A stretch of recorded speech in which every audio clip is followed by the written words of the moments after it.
hanya demi usaha agribisnis saja. Dari Kalimantan Timur terbang ke sini, udah 2 kali ke sini Pak Firly, Pak Manto udah 3 kali ke sini, hanya pengen ngelihat potensi kita di Kebumen. Tapi sekarang bukan urusan politik praktis lagi lah ya, bukan. Karena memang punya mimpi yang lebih besar bagaimana memperkuat ketahanan pangan kita ya. Dan satu hal, gerakan ini salah satu pencetusnya adalah Pak Amran Sulaiman, Pak Menteri. Pak Menteri langsung. Pak Menteri langsung. Kami sampaikan supaya penyuluhan ini ditarik kembali ke pusat. Wow. Kita ingat tahun 85 kita bisa swasembada beras. Itu karena kan satu komando. Satu komando gerakannya ya. Tahun itu saya masih sekolah di SPMA, sekolahnya penyuluh. Jadi paham sekali. Kita membayangkan dulu bagaimana Belanda membangun jaringan kereta api, pabrik yang sekarang jadi hotel, kebun kelapanya. Dan itu masih ada kelapanya sampai sekarang di Kebumen. Di Kebumen. Negara, ada rakyat, ada dunia usaha. Jadi ini adalah sebuah kekuatan yang tidak boleh terpisahkan Untuk membangun negara ini. Iya. Nah, petani itu kalau dalam konteks ini dia itu pengusahanya sekaligus rakyatnya. Makanya kan luar biasa petani ini. Karena dua-duanya dia dapat. Sekarang kalau sudah tahu ini barang bagus, itu mau diapain kan gitu kan? Mau diapain? Mau ditontonin kah? Atau mau diomongin kah? Atau mau dilestarikan? Nah, itu nanti kita bicara bagaimana cara melestarikan ini. Ini petani-petani Kebumen harus terlibat dengan apa yang ada di rencana besarnya Pak Firly ini berarti ya. Insya Allah bisa bareng-bareng bisa kolaborasi. Karena beliau tadi udah disampaikan bahwa niatnya bukan untuk memanfaatkan petani, tapi memberdayakan, saling memberi manfaat. Saling memberi manfaat. Yang pertama itu Mas, kalau kita usaha, yang pertama itu norma agama dulu. Norma agama. Nggak boleh dilanggar. Yang kedua itu norma regulasi peraturan pemerintah. Nggak boleh dilanggar. Yang ketiga itu norma adat istiadat. Adat istiadat di sini harus dihormati juga. Hormat. Jangan dilanggar. Kalau sudah itu nggak ada pantangan. Mau jalan apa enggak sih? Selamat datang di panggung penyuluhan Siniar Penyuluh Pertanian Kebumen. Sahabat Tani, pada malam hari ini nih, tengah malam ini sahabat Tani, tengah malam di tempat-tempat yang bersejarah ini, tempat bersejarah di Kebumen, kebanggaan kami nih di Kebumen adalah di McSolly Hotel. Dulunya ini adalah Sarinabati, tempatnya pabrik kelapa, dan obrolan kita itu nggak jauh-jauh sama kelapa nanti ini. Di samping saya ini ada tamu dari jauh sahabat Tani. Tamu dari jauh, jauh-jauh dari Kalimantan Timur datang ke sini hanya ingin melihat potensinya Kebumen sama ingin ngobrol-ngobrol tentang pertanian kita nih.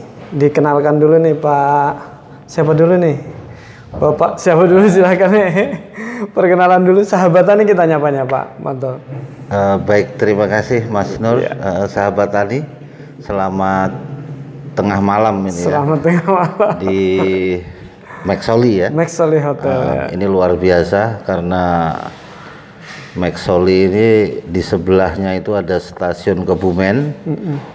Bisa dibayangkan bagaimana dulu sejarah kelapa di sini ya. Ada pabrik, ada jalur kereta api, ya kan, pastinya ada kebun kelapanya. Ya, izin saya untuk memperkenalkan diri. Nama saya Harmanto, ya, dari Kalimantan Timur. Mas Nur ini sempat ragu, ya kan? Betul. Jadi tadi saya terpaksa mengeluarkan KTP. Bener kan, KTP saya pekerjaannya petani pekebun. Iya, tak kira bukan petani pekebun. Jadi Posturnya tuh kayak pejabat sih Pak Manto ini ya.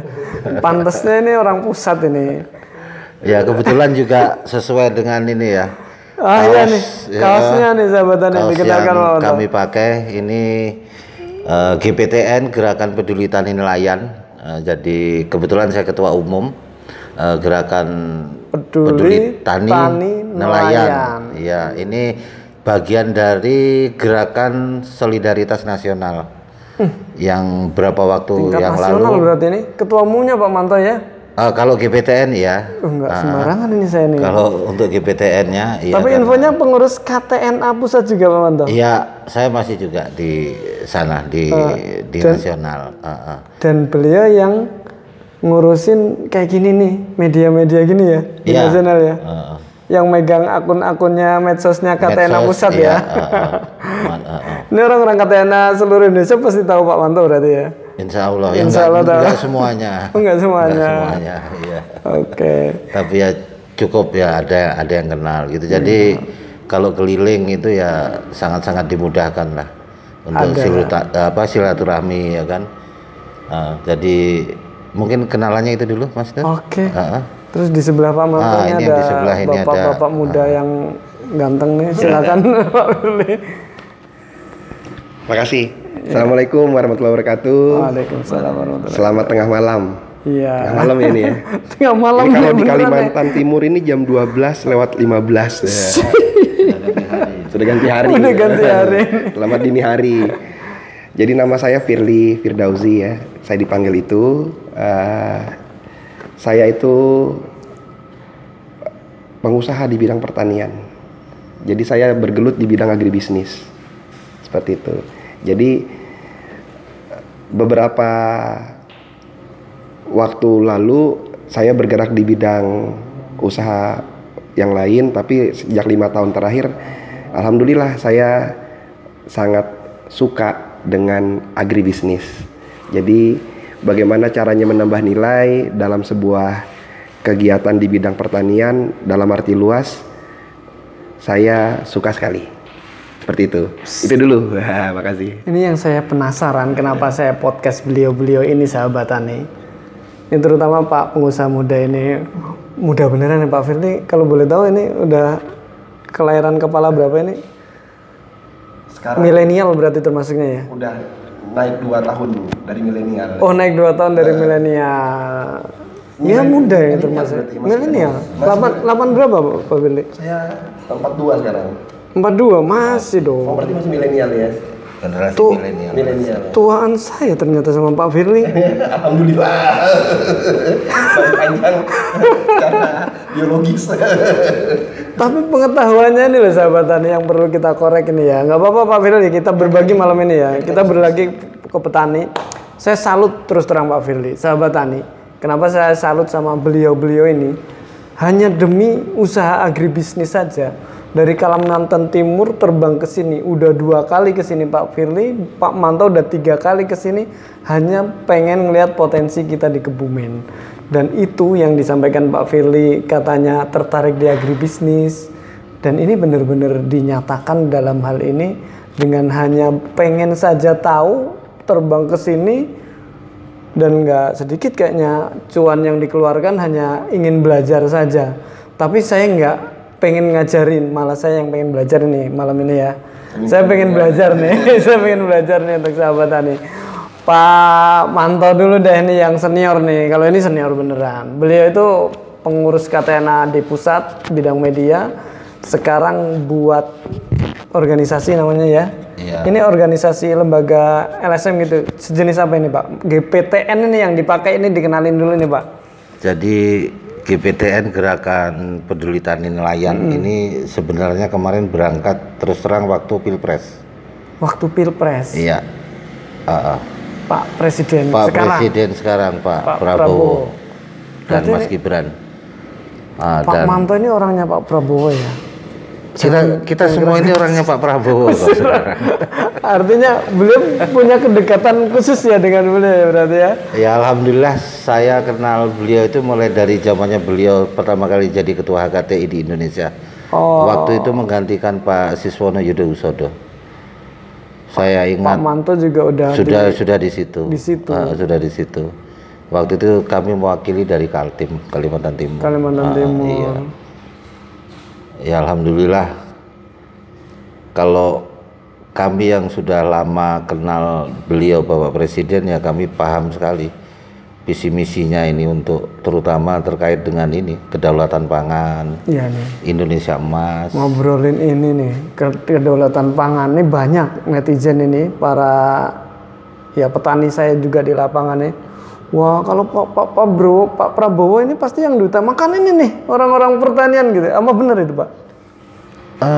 Sampai penyuluh kadang kegeeran, apa iya sih Pak Prabowo kan tentara tuh, ngapain ngurusin pangan gitu? Bener nggak kira-kira itu, Pak? Ke depan ini? Ke depan kami yakin benar. Gitu. Sehebat apapun senjata ya, kalau perutnya kosong kan juga nggak bisa perang, Mas. Sementara kondisi sekarang kan negara seperti ini, di luar negeri juga konflik, ya kan. Jadi terus terang kami yang dari organisasi tani, nelayan, ya kan, ini menyadari sekali pentingnya pangan. Jadi kalau tadi ada asumsi apa ya, asumsi nanti yang akan diperhatikan pertanian apa segala, saya pikir itu wajar. Karena kan memang segala sesuatu harus diserahkan kepada yang paham, kepada ahlinya. Jadi bukan hanya gimmick belaka ya Pak Prabowo, seolah-olah bela petani, bela pertanian, tapi memang dia punya ini ya, sense ke pertanian ini ya, bener, kepedulian beneran gitu ya. Terbukti gabung di HKTI juga. Di HKTI, iya. Kan pada zamannya Pak Prabowo juga HKTI akhirnya jadi viral, jadi bahasanya sekarang viral ya, lebih dikenal. Sebelumnya nggak ada orang di provinsi mau jadi ketua HKTI. Apa itu organisasi apa itu? Gitu? Tapi pada zaman beliau itu jadi rebutan. Gubernur kepengen jadi ketua HKTI, pejabat, pengusaha. Padahal apa? Organisasi kan banyak organisasi lain juga, tapi ini kalau GPTN ini Mbak, kita fokus ke GPTN ini organisasi apa dan nanti punya mimpi besar apa ini sebelum beralih ke Pak Firly ini? Jadi GPTN ini awalnya itu tadi sudah saya singgung, awalnya namanya itu Gerakan Tani Nelayan Prabowo Gibran. Wow. Seperti itu. Sevulgar itu tadinya. Sevulgar itu. Tadi. Dan ini terbentuk. Ini saya disclaimer dulu ya. Saya bukan ikut-ikutan tadi kemarin pas suksesi Pilpres ya. Bukan. Ini udah nggak ada urusan politik lagi lah ya. Udah jadilah ya. Ini kalau kami berpikir ini urusan politik sudah selesai. Sudah selesai ya. Sudah selesai. Sekarang bagaimana program kedaulatan pangan Indonesia Emas 2027 kita sudah dipercepat, sudah harus swasembada. Bagaimana program pemerintah mencetak 3 juta hektar sawah bisa diwujudkan untuk menutupi alih fungsi sawah yang di Jawa misalnya. Nah, kami sempat merasa sedih ya, apa ya waktu itu ya, di hal-hal yang krusial masalah pangan ini dijadikan gimmick politik, itu kami. Artinya GPTN ini berdiri walaupun dulunya memang underbow-nya Pak Prabowo ya, tapi sekarang bukan urusan politik praktis lagi lah ya. Bukan. Karena memang punya mimpi yang lebih besar bagaimana memperkuat ketahanan pangan kita itu. Dan satu hal, gerakan ini salah satu pencetusnya adalah Pak Amran Sulaiman. Pak Menteri. Pak Menteri langsung. Pak Menteri langsung. Ini yang ini kayaknya dengar-dengar kapan peresmiannya launching GPTN ini kapan Pak? Kita sedang siapkan ini karena kalau launching kan harus ada sesuatu hal yang akan jadi apa ya, jadi program. Dan itu tidak terlepas juga nanti dengan kaitannya dengan program pemerintahan. Terutama ini yang lagi heboh, bahkan banyak banyak disalahgunakan masalah makan bergizi gratis. Wah, nah, ini kan hal-hal seperti ini kan kita yang harus harus sampaikan. Siapa sih penanggung jawabnya, ya kan? Itu juga belum ada yang fixnya ya? Sudah sih, saya yakin sudah ya sistemnya. Tetapi kan ada, bahkan sampai ke saya juga proposal-proposal itu yang aneh gitu. Masuk ke GPTN? Iya. Kalau kami sendiri nggak pernah. Kami sampaikan ke pengurus GPTN se-Indonesia. Kita ikuti SOP-nya seperti apa, ya kan? Nanti Profesor Dadan sebagai ketua Badan Gizi Nasional pastilah akan menerbitkan SOP apa segala, pendaftarannya seperti apa. Tapi salah satu pelakunya nanti di GPTN ini berarti? Ya karena kita kan basisnya di grassroots, memang di Mas Nur, di kelompok tani, ya kan, kelompok tani. Nah, sekarang seperti yang sering disampaikan Pak Presiden kan kepinginnya dana itu nanti kan juga akan beredar di masyarakat. Kalau dapur umumnya ada untuk melayani, taruhlah yang apa ya, di media massa itu satu titik itu misalnya melayani 3.000 paket misalnya pack gitu ya. Nah, terus yang mau dimasak kan apa? Siapa yang produksi itu? Ya, makanya nah, kemudian apakah produksinya sudah sesuai? Nah, mungkin nanti Mas pilih ya, kan ini secara gizi, secara keamanan pangan. Iya kan? Ini sejauh itu. Kalau kelapa saya yakin lah tidak terlalu banyak pestisida ya, iya kan? Itu. Nah, kalau horti gimana? Ya kan, kalau kelapa perlu santan kalau orang Jawa dulu bilang apa, disumbat ya, diselumbat. Bahasa Indonesia saya belum ketemu gitu.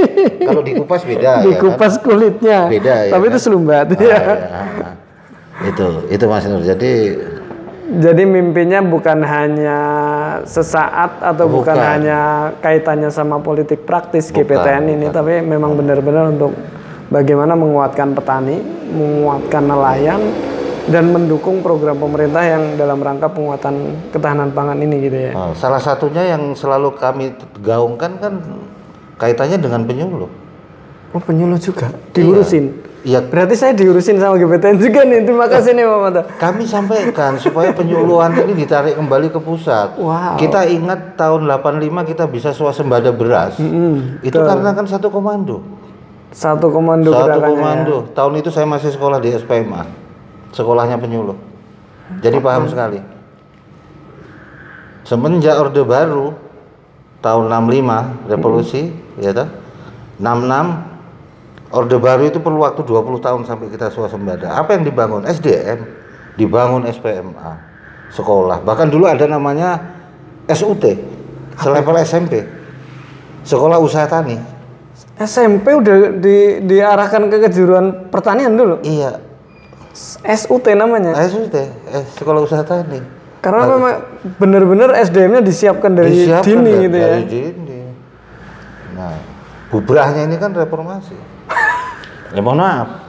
Bubrahnya reformasi karena ya kita ya itu bagian dari sejarah.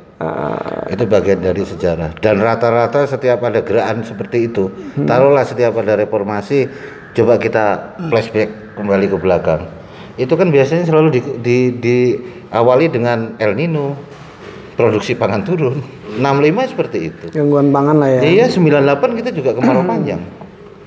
Sembako ya seperti itu. Jadi saya yakin Pak Presiden kita ini paham sekali. Pangan itu jangan dijadikan gimmick, jangan dijadikan guyonan.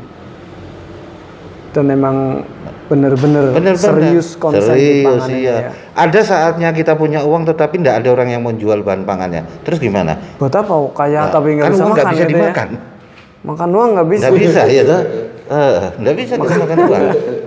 Dan itu kan sudah berapa kali kejadian, dan kami memantau, memonitor terus itu Mas. Jadi Oke. pangan itu tidak hanya Pak Jale, Pak di Jago Kedele. Tapi kami kesini juga, kelapa ini juga bagian. Nah ini dia, nanti kita ngobrolin banyak tentang kelapa nih. Apalagi di sini, ini tempat yang bersejarah ini. Kami pelajari ini. Maksoli ini kita membayangkan dulu bagaimana Belanda membangun jaringan kereta api, pabrik yang sekarang jadi hotel, kebun kelapanya, dan itu masih ada kelapanya sampai sekarang. Di Kebumen. Makanya Pak Manto sama Pak Firly kesini sahabatan ini. Ya kita kan nyari nyari leluhur. Iya kita cari ini leluhurnya kelapa kan. Iya kan itu karena ya pertanian zaman dulu Landbouw School gitu ya kan, yang jadi SPMA zamannya Belanda yang SPMA Bogor lah sejarahnya. Tetapi itu kan semua sekolah itu hilang sekarang. SPMA hilang dengan dasar undang-undang, akhirnya ditarik ke Dignas. Apakah rohnya dapat? Karena kalau SPMA dulu punyanya dinas, yang ngajar kan otomatis orang dinas, insinyur kalau dulu kan. Mereka memang orang lapangan, mereka itu. Oke. Nah ini kami juga kepingin sebetulnya sekolah-sekolah seperti itu untuk mempercepat itu supaya ada lagi dihidupkan lagi. Benar, Bagaimana karena mencetak generasi pertanian dari dini lagi gitu ya. Dini lagi. 66 sampai 85 kita swasembada berapa tahun itu? Dengan cara menyiapkan SDM-nya dulu. Kebetulan saya ada di situ pada tahun 85 itu. Jadi artinya ini seperti saya nih, channel saya nih panggung penyuluhan ini, penyuluh pertanian kebumen masih dipakai lah penyuluh ya Pak Manto ya. Masih dipakai ya? Pastilah, pasti. Cuman itu juga kita harus ini ya, harus BPP itu harus selalu upgrade. Iya. Upgrade kapasitas. Kemudian komposisinya juga sekarang kapan sih ada pengangkatan penyuluh besar-besaran? Kayaknya nggak ada lagi sudah. Itu perlunya salah satunya penyuluh swadaya akhirnya. Penyuluh swadaya.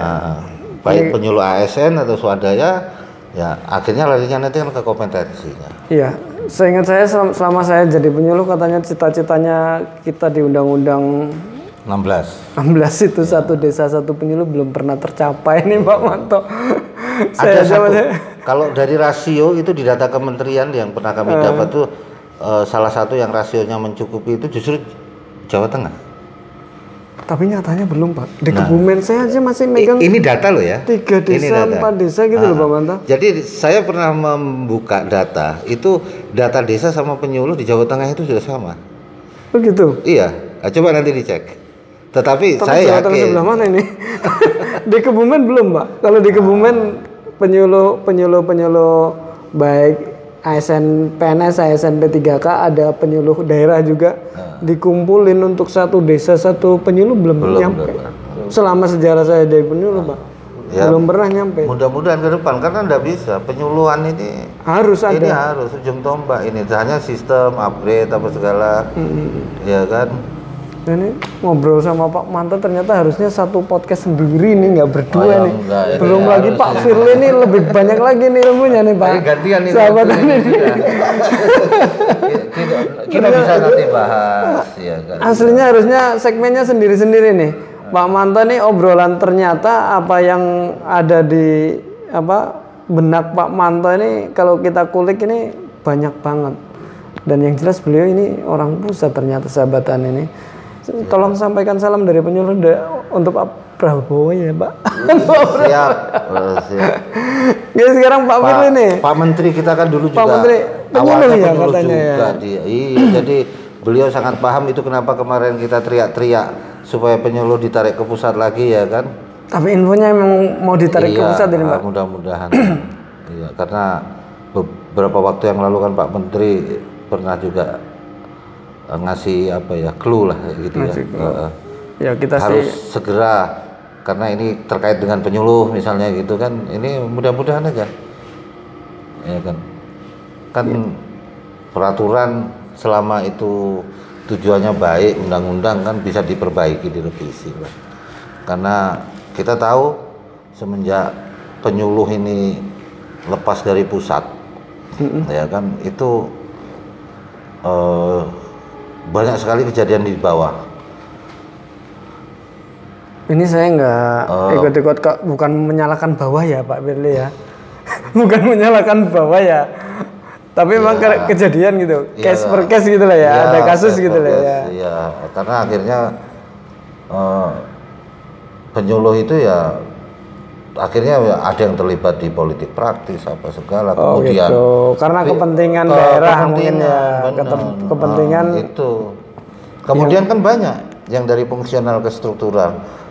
Penyuluh ini kan paling gampang naik pangkat, Mas Firly. 2 tahun sekali, kredit cukup naik pangkat. Nah kalau itu pindah dari fungsional ke struktural udah otomatis jabatannya tinggi langsung. Nah, jujur itu kan jadi masalah. Langsung jadi kabit gitu ya. Iya. Jadi kepala dinas. Tapi nanti habis sumber daya untuk di lapangannya. Gitu. Ini kan fakta ya. Ini fakta. Ya suka nggak suka ini kita sampaikan. Supaya bisa jadi bahan refleksi atau perbaikan ke depannya. Karena penyuluh nggak bisa. Harus di-upgrade. Kemudian fungsi BPP harus dikembalikan. BPP kan selalu konsepnya lahan 2 hektar. Lahan BPP saya nggak ada lahannya Pak. Itu. lahan kecamatan itu yang di belakang itu. Nah, konsep aslinya kan seperti itu kan. Nah, bagaimana itu kan bisa jadi model kan. Dulu kan kalau ada bibit atau varietas baru langsung kan ya dipraktekkan di situ ya. Di situ. Ketuk tularnya itu dari ketua kelompok. Banyak PR lah ya untuk kepenyuluhan, untuk pembangunan pertanian lewat SDM-nya sebenarnya ya. Yang perlu kita mungkin mulai saat ini, apalagi ini presidennya baru ya, pelan-pelan dibenahi lah Pak ya. Setuju sekali. Oke, ini nggak ada habisnya nih kalau ngomong penyuluhan emang nih. Penyuluhan. Ya seperti itu. Justru kita ini perlu ini apa ya, penyuluh-penyuluh ini harus didampingi pengusaha. Nah ini dia pengusahanya. Ya, karena ini pengusahanya nih. Ini yang Pak Firly nih ya. Ini Pak Manto nih emang sahabat karib atau gimana nih sama Pak Firly nih? Gimana? Kita kalau ada dua orang ya punya kepentingan yang sama. Iya. Ya, apalagi ini urusan pertanian. Kemudian frekuensinya sama. Itu sudah lebih dari saudara. Lebih dari saudara ya. Lebih dari saudara. Walaupun secara suku berbeda barangkali ya. Tapi ini benar-benar soulmate. Beliau tuh kesini pertama ya berdua ya. Berdua. Pak Manto dari Jakarta, Pak Firly dari Balikpapan meluncur ketemu di BPP Alian, ketemu dengan kami semua. Dan ini luar biasa, Pak Firly nih. Kita kulik Pak Firly nih, Pak Manto nih. Pak Firly nih sebenarnya ini Pak Firly ini basicnya sebenarnya ataupun pendidikan awalnya itu apa sih Pak Firly? Kok 5 tahun terakhir nekunin agribisnis pertanian ini? Iya, jadi buat apa nih?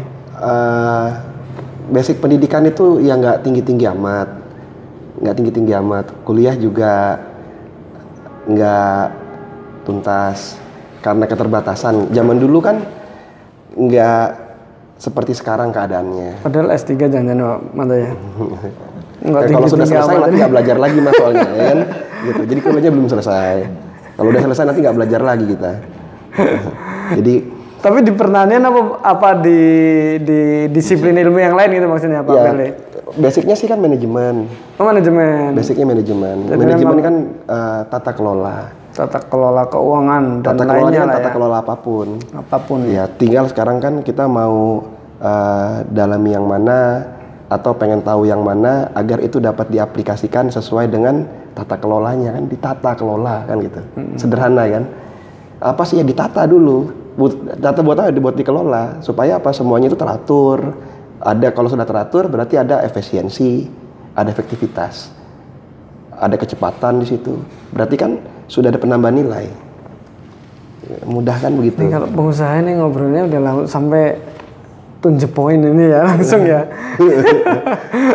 Pak Firly ini sahabatan nih, beliau ini kalau orang-orang sana Balikpapan, Samarinda itu ya, hafal sama Pak Firly ya. Otomatis nih kalau banyak ada kawan, alhamdulillah. Ada sahabatan ini nonton otomatis kenal Pak Firly ya. Beliau ini sebenarnya ini pengusaha bukan pertanian awalnya Pak Firly. Ya awalnya memang waktu itu dikasih kesempatan sama Tuhan itu ngurus yang lain dulu. Ngurus yang lain. Apa aja coba yang diurusin? Kita daftar perusahaannya apa aja ini? Ya ada beberapa lah. Ada beberapa ya. Tapi kalau sekarang ini kan mari kita berkontribusi dalam dunia pertanian. Karena sejatinya petani itu juga entrepreneur. Dia pengusaha. Pengusaha. Iya, kan kita lihat nih, petani itu kan basicnya kalau kita cari definisinya kan adalah penopang tatanan negara Indonesia. Kata Bung Karno gitu ya. Gitu, penopang. Berarti kan dia adalah elemen di negara yang bisa membuat negara ini utuh dan kokoh. Sama kayak pengusaha, wirausaha. Kan begitu. Dia akan mencetak gross domestic product untuk menghasilkan perputaran. Karena kan ada 3 nih. Yang pertama ada negara, yang kedua ada yang namanya negara, kemudian apa yang sampai lupa tuh, negara, masyarakat, di sini dunia usaha. Dunia usaha. Itu memang jadi satu kesatuan yang utuh. Jadi ada negara, ada dunia negara, ada rakyat, ada dunia usaha. Jadi ini adalah sebuah kekuatan yang tidak boleh terpisahkan. Untuk Nggak membangun boleh negara ini. terpisahkan. Iya. Nah, petani itu kalau dalam konteks ini dia itu pengusahanya sekaligus rakyatnya. Makanya kan luar biasa petani ini. Karena dua-duanya dia dapat. Kalau kemarin sebelum belum terjun di dunia pertanian agribisnis, Pak Firly cuma dapat satu aja ya, bagian pengusaha. Ya. Sekarang mau 2 bagian jadinya ya. Ya. Karena jadi petani itu ya. Ya. Pengusaha tani itu jadi, Ya, jadi bagian petani. dari rakyat dan bagian dari pengusaha. Dua-duanya kita kan berarti kan dapat khasanah baru ya. Dapat hasanah baru. Hasanah baru. Oh, rupanya supaya negara ini kuat, kalau banyak yang kayak begini kan kuat sekali negara ini. Kuat sekali. Karena sejatinya orang yang mau beraktivitas di bidang pertanian itu kan berarti dia mau melestarikan, tidak mau merusak. Pasti, karena dia mau menghidupi, menumbuh kembangkan, membuat sesuatu itu hidup. Agar apa? Agar bisa menjadi manfaat. Kalau ada manfaat, berarti ada solusi yang dijawab atas permasalahan. Nah, disitulah ada peran orang-orang yang mau berkontribusi untuk bisa menghasilkan sesuatu dari situ. Kan halal dan thayyib jadinya. Kalau Pak Firly kan udah lama lah track record pengusahanya, udah banyak berusaha di bidang apapun sebelum terjun ke pertanian 5 tahun yang lalu. Yang tidak ada di dunia pengusaha non pertanian, kemudian kenapa alasan terkuat masuk ke pertanian? Ya, itu jadi sebenarnya apa itu Pak Firly? motifnya ini kan pasti karena ada sesuatu ya. Kalau saya tuh terpicunya waktu ngelihat kalau segala sesuatu itu berangkat dari kebutuhan. Kebutuhan yang paling utama itu adalah konsumsi. Pangan. Ya, kita ini makan apa? Makan uang. Apa Uang makan? nggak bisa dimakan kata Pak Iya. Manto tadi. Iya. Walaupun uang itu bisa membeli makanan. Walaupun Tapi kalau nggak dijual makanannya ya. Tapi kan tadi udah dijawab yang pertama. Tapi kalau nggak ada yang jual gimana makannya? Kan itu. Artinya kan fundamentalnya itu ada di mana? Di food. Di food. Di Makanya konsumsi, terjun ke situ utamanya. alasannya itu. Itu yang pertama. Terus yang kedua, saya lihat ini usaha yang baik sekali. Karena bisa jadi ladang amal. Yang kedua, kita kan nggak ngerusak. Orientasi religiusnya ada lah ya. gitu Iya, ya. karena sudah Niat baiknya. Ya walaupun itu nggak diomongin kan sebetulnya semua orang paham. Kalau pertanian ini memelihara alam. Iya, memelihara alam. Walaupun kadang pertanian ada yang merusak juga Pak. Iya, makanya jangan jangan Jangan pakai yang itu. pakai yang itu. Jangan pakai yang itu. ya. Jangan pakai yang itu. Ambil caranya yang baik saja. Yang nggak baik ya jangan pakai itu. Gitu. Terus yang ketiga, kepicunya lagi waktu COVID. Oh, Jadi saya usaha itu, saya usaha transport, disuratin sama pemerintah, dilarang beroperasi karena lagi ada pembatasan sosial berskala besar. transportasinya di Ya, Samarinda nggak boleh itu operasi. otomatis off, Tapi kan karyawan itu kan tetap digaji. Ya pasti harus ada, nggak mungkin tiba-tiba kita off dia langsung kita off juga, kalian off juga ya kan nggak manusiawi. Iya. Terus yang kedua kan pasti ada beban yang hidup tapi nggak ada pemasukan. Jadi kan kita punya kesulitan di situ.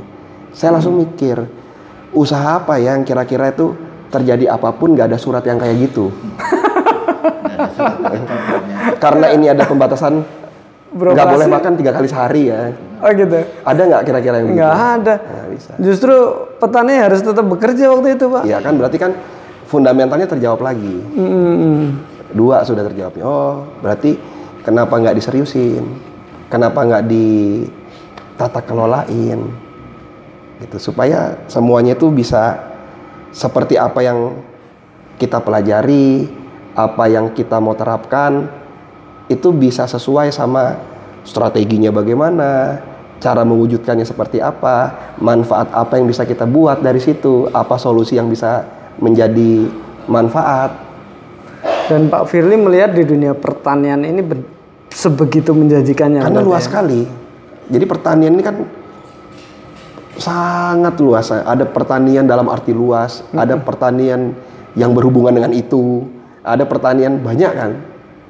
Gitu. Belum bicara perikanan, belum bicara nanti perkebunan. Nah, ini yang digarap Pak Firly pertanian yang apa ini? Fokusnya di usaha yang terakhir ini. Ya kalau sekarang ini kan saya dalam fase mengembangkan kawasan pertanian terpadu. Nah, ketika kita bicara terpadu ini sudah ada keluasan di situ. Terpadunya apa saja gitu? Iya, ada keluasan berbasiskan kesesuaian. Yang mana yang sesuai itu yang dipadukan. Dan itu harus ngapain dulu di awal sampai itu terwujud fase-fasenya dan bisa menjadi ekonomi sirkuler. Itu kan direncanakan di awal, nggak tahu-tahu tiba bisa. Dilakukan di Kaltim? Kaltim ada, di Samarinda. Ada lagi di Kutai Kartanegara. Sudah dilakukan. Ada lagi di Balikpapan. Ya memang kita bikin itu. Bikin supaya jadi ladang belajar bersama, karena tidak serta-merta itu jadi, butuh proses. Dan kita mau untuk lalui proses itu. Kita alami pengalamannya, kita rasakan nanti di mana prosesnya itu berhasil atau di mana itu ada kendala, ya kita jalani saja. Tapi jangan berhenti. Gagal-gagal gitu misal ditanam nggak tumbuh, itu kan ya, nggak bisa diprediksi ya. Resiko untuk di pertanian kan nggak kayak mungkin di usaha transportasi atau usaha ekspor impor barangkali Pak Firly.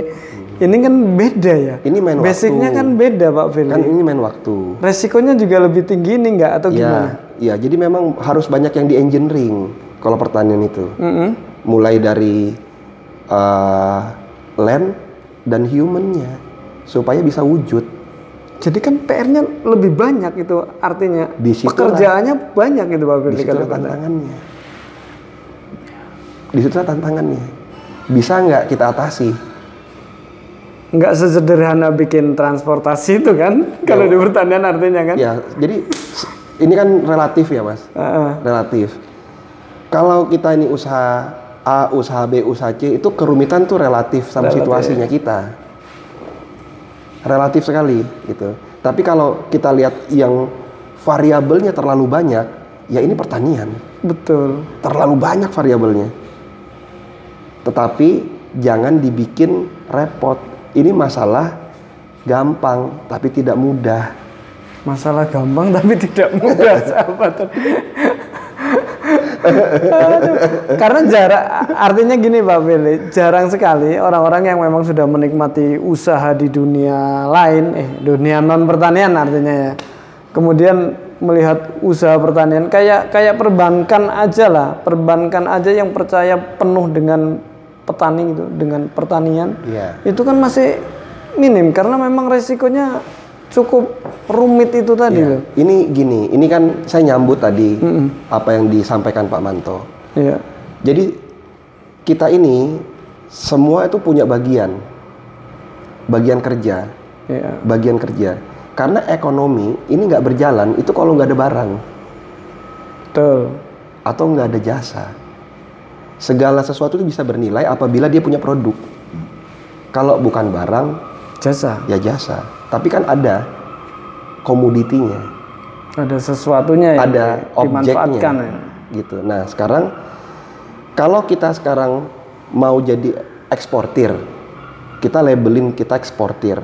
Tapi kalau kita nggak punya barang, bisakah kita ekspor? Ya, yang mau diekspor apa kalau nggak ada barang? Apa yang mau diekspor? Kenapa nggak mulai ciptakan barangnya biar kita bisa bantu ekspor? Kalau kita nggak tahu sekarang ilmunya, kan masalahnya kita lihatnya gini. Ini akar masalahnya di mana sih sebetulnya? Kita mau jadi eksportir nih, kita benchmark diri kita ini jadi eksportir. Tapi menjadi persoalan barang apa? Ada dua caranya, ciptakan barang sendiri atau cara yang gampang, trader. Dagangin barang orang aja. Tapi sekarang masalahnya kalau barang orang itu direbut sama orang lain, habis. Berarti bukan punya kita nggak punya fundamental untuk ekspor. Akibatnya tidak ada sustainability di situ, karena semuanya tergantung sama negosiasi. Tapi beda kalau kita punya barang sendiri. Ciptakan barangnya. Bagaimana cara ciptakan barangnya? Ya kita belajar. Gimana cara bikin barangnya? Nah, disitulah fungsi manajemen tadi. Sebenarnya teman-teman petani sudah melakukan kegiatan itu. Namun kan keterbatasan dari informasi yang menjadi bekal pengetahuannya itu loh. Kenapa? Karena ruang lingkupnya di situ terbatas. Nah, mereka perlu informasi-informasi dari luar sebagai panduan. Hanya informasinya ini harus informasi yang valid, yang proven, supaya dia tidak jadi korban. Nah, kalau kita ini mau punya barang, kita jangan bikin petani jadi korban. Jadi ada barangnya, sederhana kan? Kita bantuin. Supaya apa? Supaya punya barang. Karena kita mau ekspor. Sederhana kan? Karena niatnya begitu. Oh iya. Artinya dunia pertanian ini memang sebegitu menjanjikannya dan memang nyatanya kayak gitu lah ya. Ya memang begitu. Dan barang-barang komoditas kebanyakan ya pertanian lah ya. Iya. Mau ekspor apa? Mau ekspor apa? Ini tempat contoh ini. Ini tempat contohnya nih. Ini tadi sampaikan nama Pak Manto juga. Iya, Ini tempat iya. bersejarah. Bersejarah nih. Karena mitigasi awal saya juga seperti itu. Iya. Karena ketika kita mau ngomongin komoditi, kita kan pasti cari nih komoditi mana yang menurut pandangan kita itu sesuai sama harapan apa yang ada di benak kita. Yang mana komoditinya? Cari. Kita sudah benchmark kelapa. Kan kelapa. Kenapa kelapa? Karena kita tahu mau ngapain dari hasil kelapa itu. Gitu aja dah dulu. Kalau nggak tahu mau ngapainnya, ya pikir yang tahu mau diapainnya dulu. Supaya nggak terlalu ribet. Kan tadi ini kan mudah tapi nggak gampang. Nah ini. Tapi kalau sudah tahu, oh saya tahu nih ada barang ini untuk apa nanti, dan saya ngerti ini mau diapain jadi apa. Berarti kan sekarang ini mau diomongin kah? Atau mau dibuat, mau diwujudin. Nah, pasti kita pilih kan, oh ini ada kelapa. Kelapa yang mana? Nah, gitu, ya kan? Ini alasan Pak Firly kesini sahabat nih. Ini masuk ke kelapa nih kita nih. Karena kelapa yang mana? Gitu. Jadi Ini lanjut atau dijadikan episode kedua ya?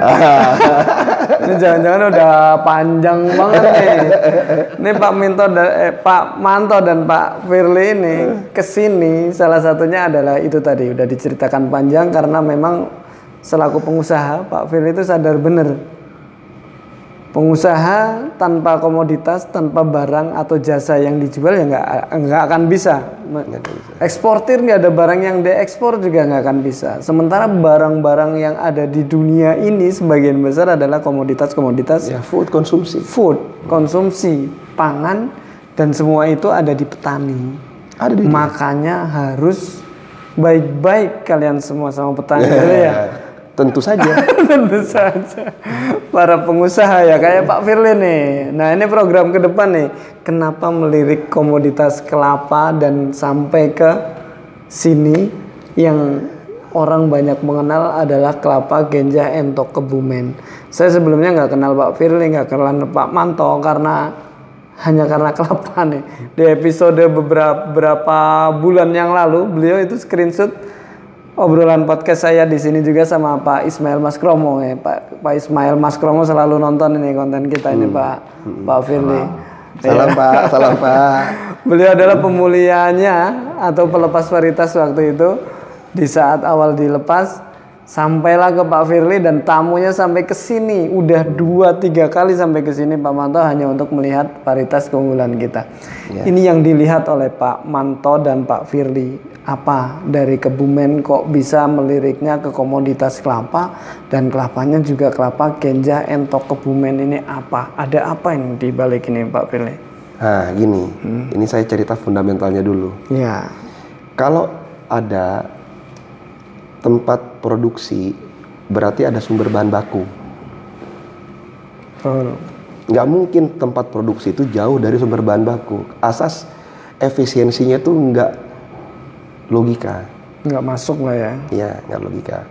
Artinya bisa terjadi, tapi pada umumnya itu harus terjadi. Nah, yang kedua, kita lihat di sini nih, rupanya zaman Belanda dulu ada pabrik kelapa. Berarti ada sumber kelapa di sini. Kalau enggak, kenapa Belanda ke sini ya. Tahu-tahu Belanda ke tahu-tahu sini? Pak Mantoni juga cerita ke saya.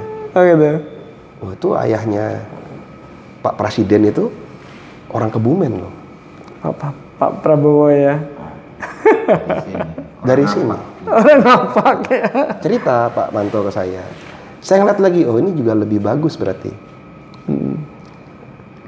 Beliau ekonom. Iya. Apa yang diekonomin? Komoditas. Komoditi. Apa komoditinya?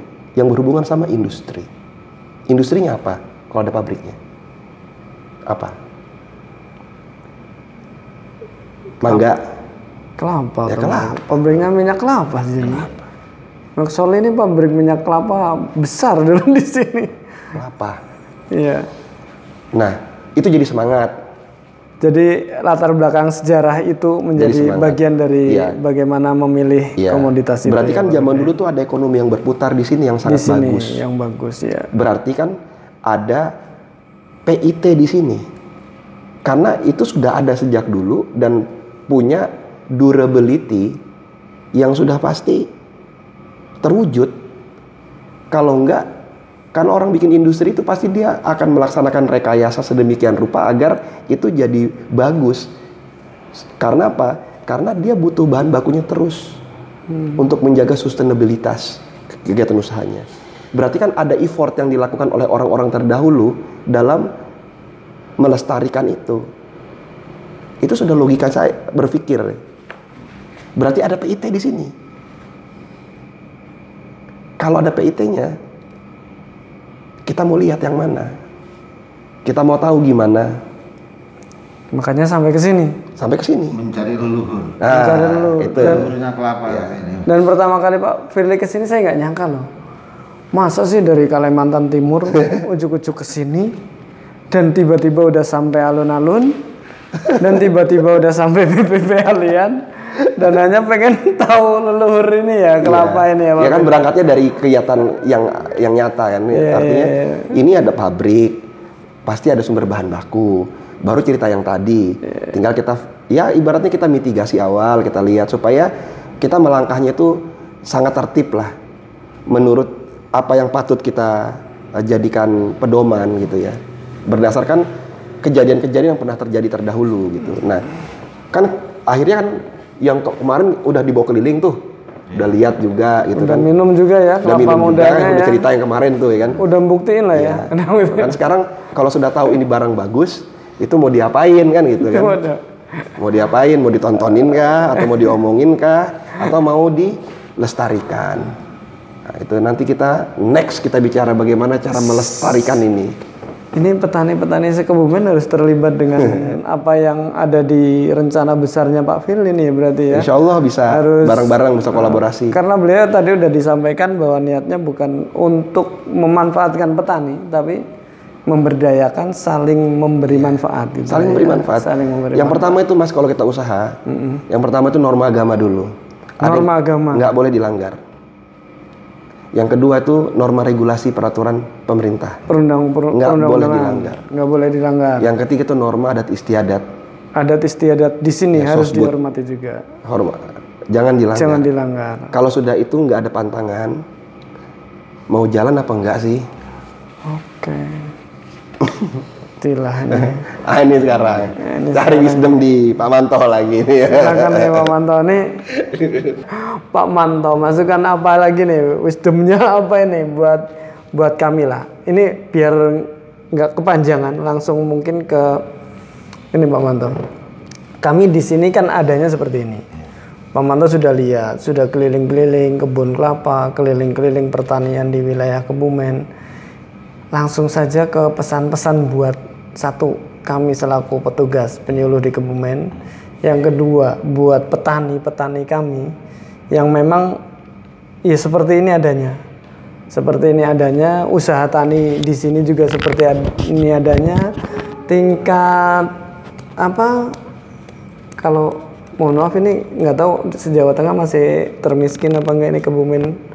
Kemarin sempat banyak orang kaya saya lihat ya. Tapi datanya Pak Firly Datanya Kebumen itu termiskin se-Jawa Tengah. Tapi tahun berapa? Sekarang mungkin ya kedua mungkin. Tapi nggak paham, nanti bisa di googling aja, dicek. Ya, mudah-mudahan datanya salah ya, mudah-mudahan kan. Jadi orang kaya semua di sini kan. Harusnya menjadi terkaya, lihat potensinya itu ya. Nah ini ngelihat ini Pak Manto dulu ya. Kira-kira apa yang bisa dilihat dari Kebumen dan pesan-pesan untuk kami apa ini? Biar langsung nanti nggak kepanjangan nih Pak Manto. Yang pertama untuk teman-teman penyuluh.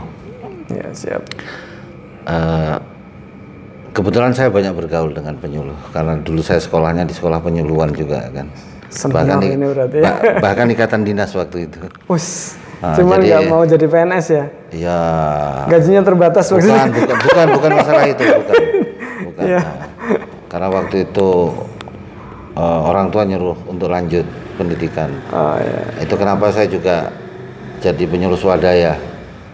Jadi penyuluh pertanian swadaya, salah satunya yaitu karena saya sekolah dibiayai negara, ya saya harus memberikan sesuatu pada negara. Penyuluh swadaya. Kemudian untuk teman-teman penyuluh, kalau di Kaltim tempat saya tinggal itu ya saya selalu sampaikan, kalau petaninya pakai sepeda, penyuluhnya harusnya pakai motor supaya tidak capek cerita. Oh gitu. Harus. Bagaimana kita mau nyampaikan kesuksesan atau satu usaha ke petani kalau penyuluhnya lebih miskin? Ya, bukan lebih miskin, bukan seperti itu. Ini kaitannya kembali tadi yang saya nggak tahu kalau itu masalah ranking. Tapi begini, kalau saya melihatnya begini, ya kan, UMR rendah apa segala. Tapi sekarang kita lihat aja lah faktualnya itu. Ada ndak orang kelaparan di Kebumen gitu? Ya, alhamdulillah nggak ada sih. Ya berarti nggak ada masalah toh. Nggak ada masalah. Mau dianggap ranking berapa? Ya. Hanya angka lah itu. Itu hanya angka, iya kan? Karena angka itu kan bisa angka gitu ya kan? Karena kan ada aja angka modus misalnya ya kan? Karena ada program kemiskinan, oh kita naikkan misalnya. Karena itu ada angka yang dirubah aja sudah kemiskinan itu sudah bisa menambah atau berkurang. Ini kan ini yang ahli statistik lah yang lebih paham. Tapi kalau menurut saya itu aja. Kalau ini apakah petani-petani itu kurang makan atau apa? Ada yang kelaparan atau gampangnya begini, ada enggak di sini yang mohon maaf yang misalnya peminta-minta atau apa itu orang lokal di sini atau di tetangga di Jogja misalnya gitu. Ada enggak orang kelaparan di Jogja? Kan sepertinya sih enggak. Katanya juga UMR-nya rendah. Misalnya seperti itu. Apakah itu jadi patokan? Kalau menurut saya itu angka statistik.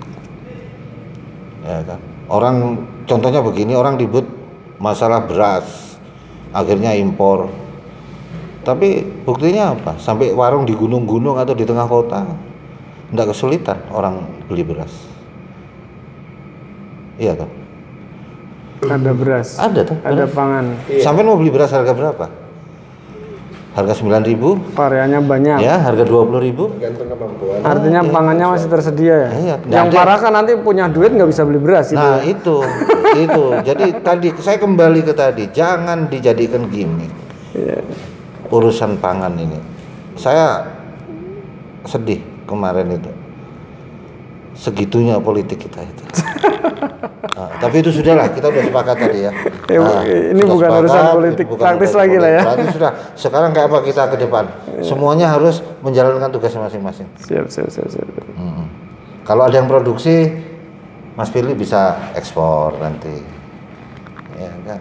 Ya jangan ekspor ikan aja Mas, yang tinggal nangkap di laut, ya kan. Tapi ekspor yang ditanam. Selama ini kelapa. Berarti selama ini beliau eksportir ikan nih. Oh iya, salah satunya. Baru tahu nih. Salah satunya.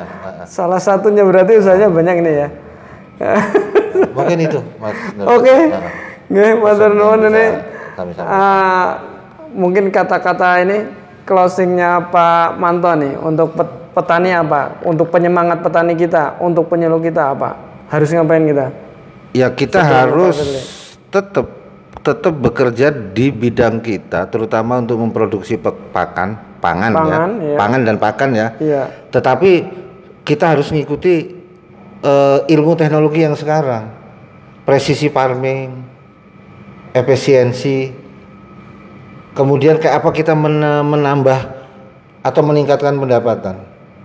Silakan dihitung.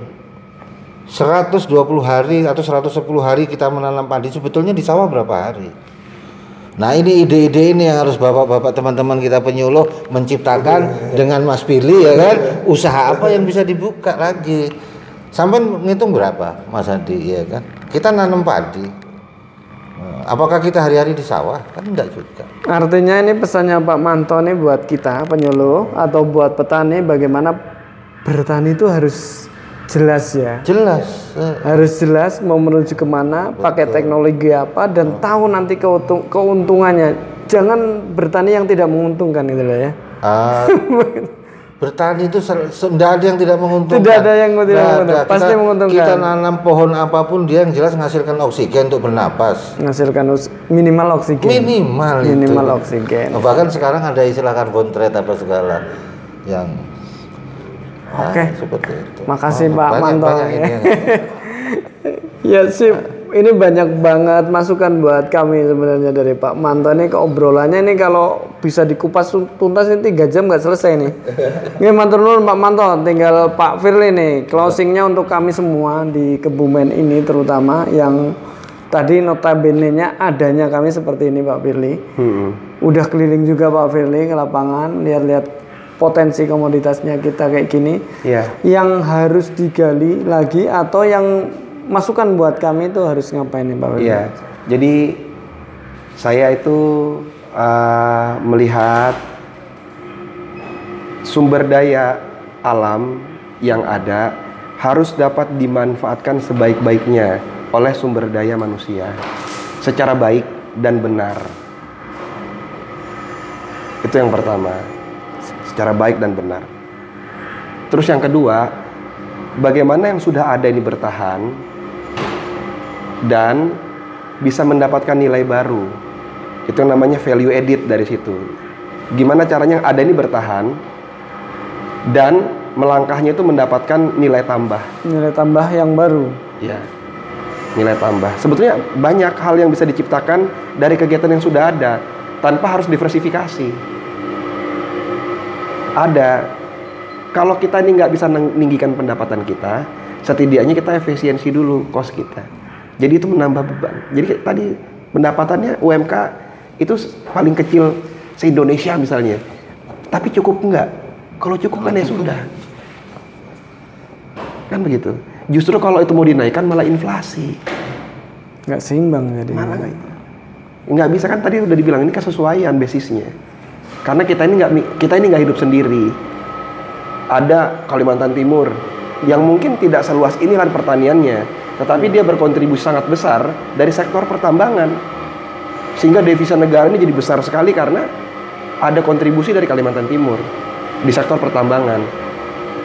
Nah sekarang ada lagi dari wilayah Jawa yang menghasilkan pangan. Sekarang kalau ini harus sama aja kayak di Kalimantan Timur, ya inflasi semua. Jadi kan ego jadinya. Setiap lokasi itu ada spesifikasi tertentu Ya, yang cocok.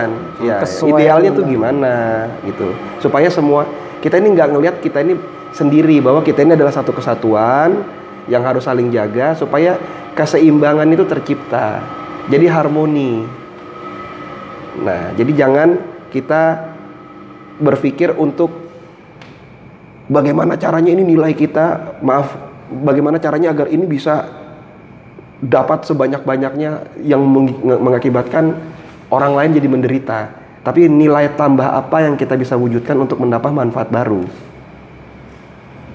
agar tetap hidup kita berlanjut dan kita tetap sejahtera gitu. Banyak manfaat baru yang bisa. Kan kita belum ulik tadi pertanian terpadu itu apa sih sebetulnya. Apa yang mesti direncanakan di awal, apa yang harus dilakukan, fase apa, ngapain, buat apa, gimana caranya. Itu jadi dua itu tiga konten sendiri itu Pak Firly. Kita nanti bicara banyak lain. banget itu.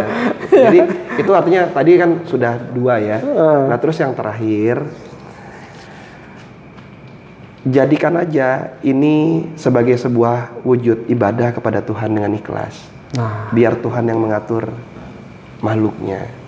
Karena kan petani itu pemulia. Dia itu wujudin dari yang nggak ada jadi ada, dan manfaatnya untuk seluruh makhluk. Ikhlas saja, pasti nanti ada jalannya. Pasti ada jalannya. Suatu saat pemerintah kita tuh nggak diem kok. Saya yakin sekali, pemerintah kita nggak diem soal ini. Ikhlas saja. Ikhlas. Pemerintah aja nggak diem, apalagi Tuhan ya. Iya, apalagi itu. Apalagi Tuhan. Pasti ada jalan. Pasti ada jalannya. Pasti ada jalan. Yang penting jangan berhenti. Melakukan berhenti. dengan niatan Iya. kebaikan tadi itu Iya, ya. jangan berhenti. Pasti ada jalan. Pemerintah pasti nggak diam. Walaupun carut marutnya yang cerita orang itu, tapi saya yakin ini pasti akan membaik pada saatnya. Kita bantuin. Kita semua bantuin. Kita bantuin pemerintah, kita bantuin petani, supaya semuanya kolaborasi sama-sama, kita bikin nilai baru. Nggak usah dengerin noise yang nggak jelas. Itu capek mas, sudah. Jadi tetap Fokus semangat. saja. Fokus saja ke Tetap semangat. melakukan yang Iya. positif. Ciptakan sesuatu yang menjadi nilai tambah, kalau bisa nilai baru lagi dari nilai tambah itu. Oke, gitu Pak Firly. Ini luar biasa, ini kayaknya 1 jam ini. Nggak kerasa, berasanya cuma 15 menit saya ngobrol kayak gini nih. Harusnya kupas tuntasnya ini bener-bener Pak Firly ini 3 hari 3 malam nggak habis nih kalau ngobrol nih ya. Tapi karena ini udah kelewat hari ini udah 2 hari saya. Oke. 2 hari sudah. Udah 2 hari nih. Sekarang udah tanggal 7 ya. Kita ngobrol dari tanggal 6 sampai tanggal 7 sahabat tadi. Oke, sepertinya cukup Pak Firly ya. Matur nuwun Pak Firly, makasih Pak Manto. Semoga apa yang di-sharing ke sahabat tani sekalian menjadi amal ibadah. Amin. Dan jariah kami penyuluh pertanian Kebumen, salah satunya lewat kayak gini nih, lewat HP bodolan kayak gini. Semoga aja nanti memberikan beratnya timbangan kebaikan kami di akhirat. Amin. Termasuk narasumber-narasumber ini, nun sewu nggak kami kasih insentif bayaran apapun, tapi kami berdoa supaya pahalanya nanti di sana ngalir terus. Jadi apa yang disampaikan kebaikan-kebaikan, apalagi nanti dimanfaatkan oleh netizen, oleh sahabat tani sekalian, otomatis kan nanti menjadi pahala yang ngalir untuk kita bersama ya. Iya. Semoga saja. Dan ini nanti kami tayangkan tiap hari Jumat pagi jam 5 pagi. Biar sedekahnya lebih Iya, pas. afdol di hari Jumat Hari Jumat. subuh Iya. jam 5 pagi. Dan kami rutin, jangan lupa subscribe sahabat tani semuanya di panggung penyuluhan Siniar Penyuluh Pertanian Kebumen. Oke, saya closing dulu. Petani Indonesia berjaya, sejahtera dan bahagia. Penyuluh Pertanian Kebumen, aktif, kreatif, inovatif. Saya Nur Hadi Mustafa undur diri. Terima kasih Pak Manto dan Pak Firly. Assalamualaikum warahmatullahi wabarakatuh. Waalaikumsalam warahmatullahi wabarakatuh.